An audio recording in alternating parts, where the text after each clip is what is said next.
Bagian ini adalah bagian kehidupan yang menceritakan Abraham. Tokoh Abraham adalah tokoh yang besar bagi orang Yahudi dan disebut sebagai bapak leluhur mereka. Matius pasal 1 ayat 1 menyebutnya sebagai leluhur Yesus Kristus. Hidup Abram, nama sebelum diganti Tuhan menjadi Abraham, adalah pribadi yang besar, bertumbuh dewasa di Ur Kasdim. Kemudian bersama sang ayah Terah menetap di Haran. Di Haran ia mendengar panggilan Tuhan dan berjalan menuju Kanaan sesuai dengan petunjuk Tuhan. Perjalanan menuju Kanaan disertai janji Tuhan bahwa ia akan menjadi bapa bagi bangsa-bangsa yang besar. Mulailah karakter, mulailah pergumulan iman Abraham, mulailah kehidupan Abraham. Disinilah kita melihat menariknya bagian atau plot-plot kehidupan Abraham.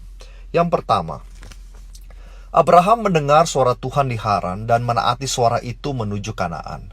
Orang-orang mengatakan iman Abraham adalah iman yang melompat dalam gelap, percaya kepada suara Tuhan walaupun belum pernah ia dengar sebelumnya. Ini iman yang sangat luar biasa. Yang kedua, Abraham pelompat dalam gelap ini jatuh pertama kali di hadapan Firaun. Karena ketakutan dan dahsyat dibunuh oleh Firaun, maka ia menyusun siasat mengatakan kepada istrinya Sarah atau Sarah yang cantik itu, bahwa kalau orang bertanya kepadamu siapa engkau, katakan kepada mereka bahwa engkau adalah adikku. Memang benar Sarah adalah adiknya dari ibu yang berbeda. Namun istri sekaligus adiknya itu rela ia lepaskan buat Firaun asalkan mendapat jaminan keselamatan.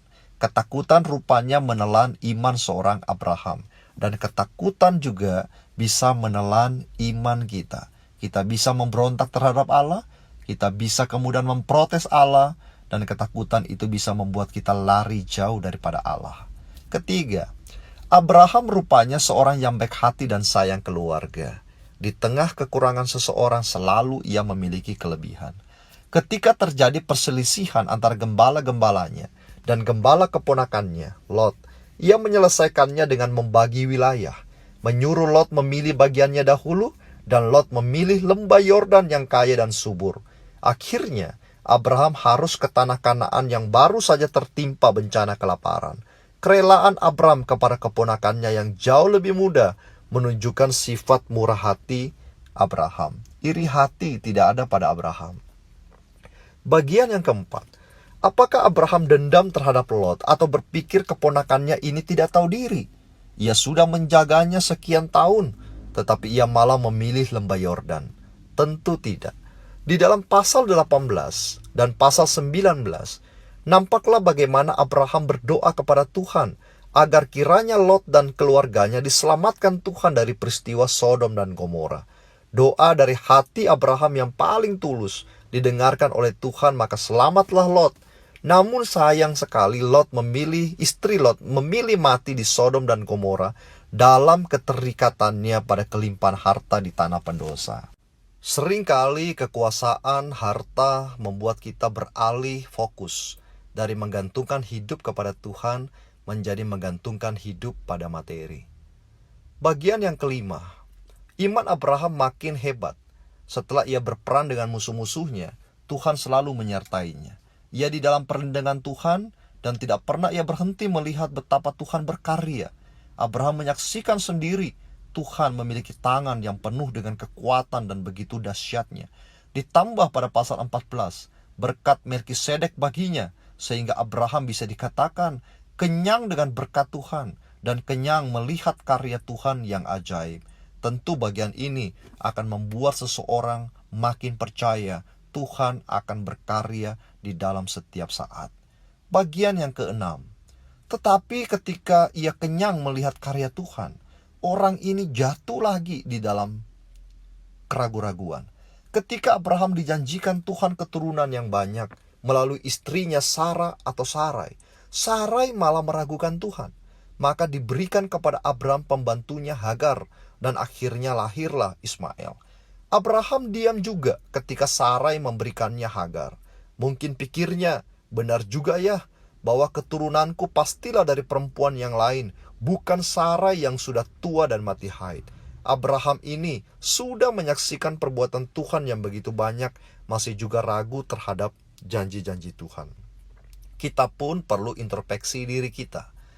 Setelah 10-an tahun kita hidup berjalan bersama Tuhan, apakah hari ini kita masih memiliki keraguan terhadap Dia? Bagian yang ketujuh, dalam pasal 17 ayat 17, ketika Tuhan mengatakan dari Sarah lah keturunanmu, sekali lagi Abraham tertawa. Dia tidak berdebat logika dengan Tuhan, tetapi dia tertawa. Mungkin dalam hati yang paling dalam dia bertanya, dari mana bisa Sarah melahirkan? Usianya sudah 90 tahun.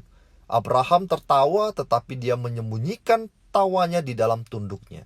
Tuhan sekali lagi tegaskan hal itu di dalam pasal 18. Kali ini bukan Abraham yang tertawa, tetapi Sarah yang tertawa. Persis seperti suaminya, tidak percaya, sebab hal itu mustahil.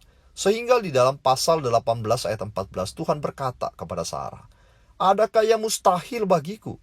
Sarah terdiam dan ayat 15, ia malah berbohong pada Tuhan bahwa ia tidak tertawa. Adakah sesuatu yang bisa kita sembunyikan dari Tuhan? Sama sekali tidak.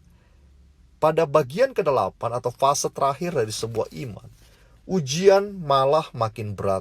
Dalam pasal 22, Allah meminta Abraham mengorbankan anaknya yang tunggal. Pada masa itu sudah sangat putih rambut Abraham, sudah makin lemah dirinya, namun imannya nampaknya makin kuat.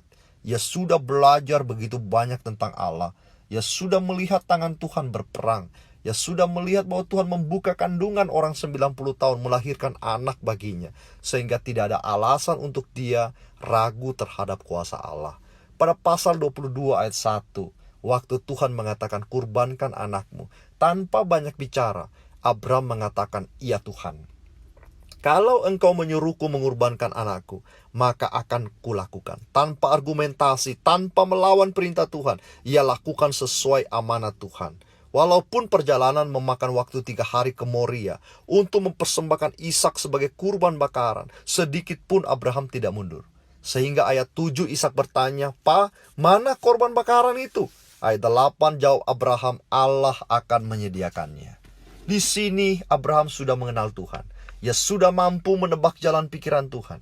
Ia sudah tahu bahwa janji Tuhan itu ya dan amin. Sehingga malaikat itu mengatakan pada ayat 11-12, Tuhan tahu imanmu, engkau tidak segan-segan memberikan anakmu kepada Tuhan.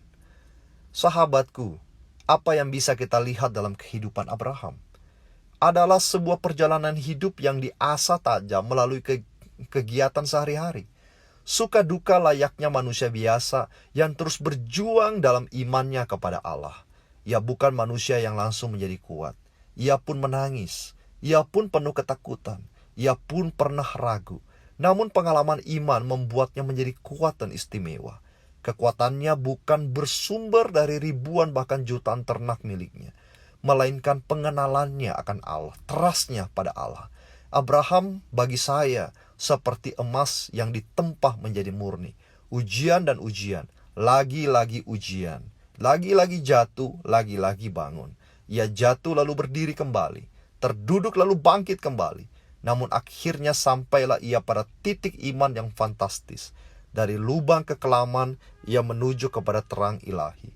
Imannya tetap nyata sampai pada akhir hidupnya dalam pasal 25 ayat 7-11. Sahabatku, kiranya keseharian kita dapat kita maknai sebagai perjalanan iman. Kita merefleksikan bahwa tangan Tuhan tidak pernah berhenti berkarya dalam kehidupan kita, hingga kita mencapai batas maksimal seperti Abraham. Berjumpa dengan Tuhan kelak dengan iman, pengharapan, dan kasih di dalam dada kita. Dengan bangga kita bisa mengatakan seperti Paulus katakan, bahwa aku memegahkan diri di dalam Tuhan. Tuhan memberkati kita.